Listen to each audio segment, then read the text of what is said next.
Бір адам Халид ибн Уалид разиаллах ануға келіп, былай дейді: біреулер сізді өсектеп жатыр деді. Халид болса оған: бұл амал дәптері, оны қалаған нәрсесімен толтыра берсін. Имам Шафи рахматуллаға бір адам келіп, пәленше сіз туралы жаман сөз айтып жатыр деді. Шафи оған: егер шындықты айтып тұрған болсаң, сен өсекші екенсің. Егер өтірік айтып тұрған болсаң, сен зұлым екенсің. Адам айтқан сөздер үшін ұялып кетіп қалды. Уақф ибн Мұнабаға бір адам келіп,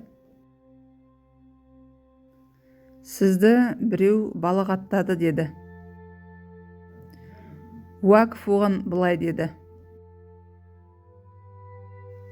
шайтан сенен басқа елші таба алмады ма деп жауап берді. Сераф шөлден ауылына қайтып келе жатқанда, бір кісі оның алдына келіп,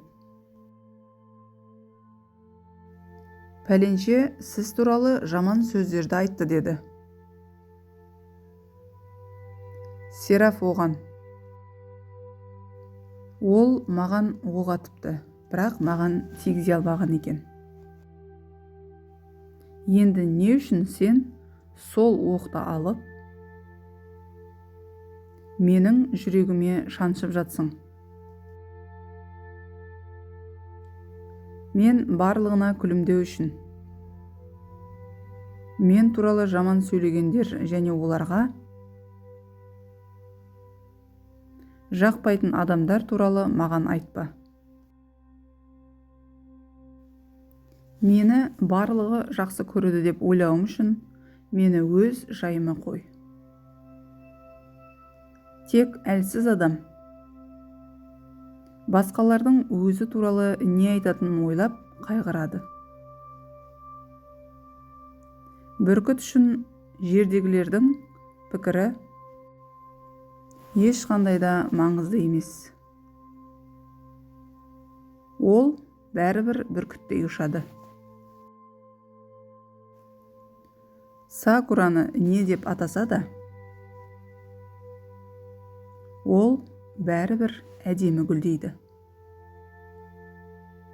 Алмасты қанша балшыққа батырса да, ол өз бағасын жоғалтпайды.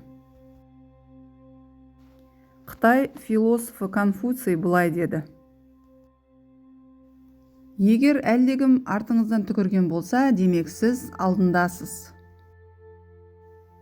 Бізді бізден де жаман адамдар өсектеп балағаттайды. Бізден жақсы адамдардың бұған уақыты жоқ.